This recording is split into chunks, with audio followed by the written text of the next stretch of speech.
So we're talking about generosity, one of my really favorite topics with children. And in today's material world, we can get stuck into thinking that our children are really selfish. They don't ever want to do anything or give anything to anyone else. They don't want to share. And yet actually, according to Circle of Courage model and a lot of other research, children are naturally generous. But what is generosity? Generosity is the capacity and the willingness to do and give to others without expecting anything in return. So, how do we naturally let this blossom?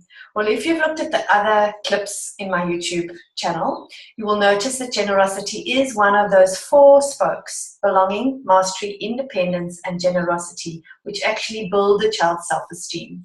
Why are we saying that is that when a child is able to give or do for another, then this makes them feel quite important.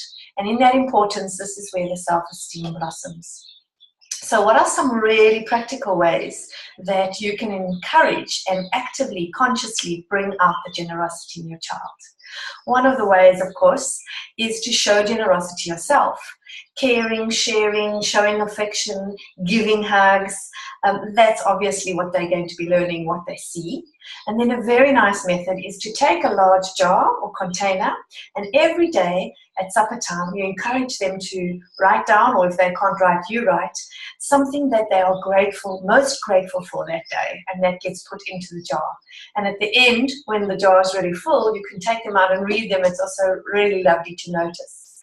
And then, of course, there's the encouraging of gift making and gift giving. Children love to make even little stones and paint on them, little posies of flowers. Let them go ahead and find ideas of things to give and to gift and to make.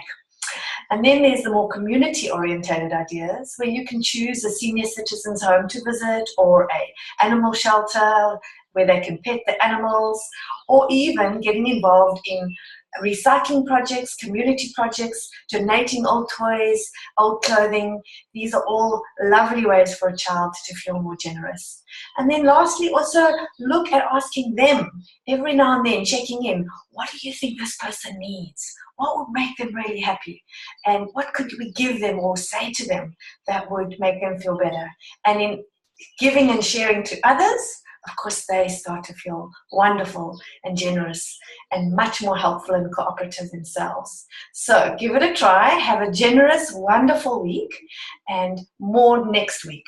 Remember to like or subscribe, and of course, get the Parent Magic book if you want lots and lots more tips.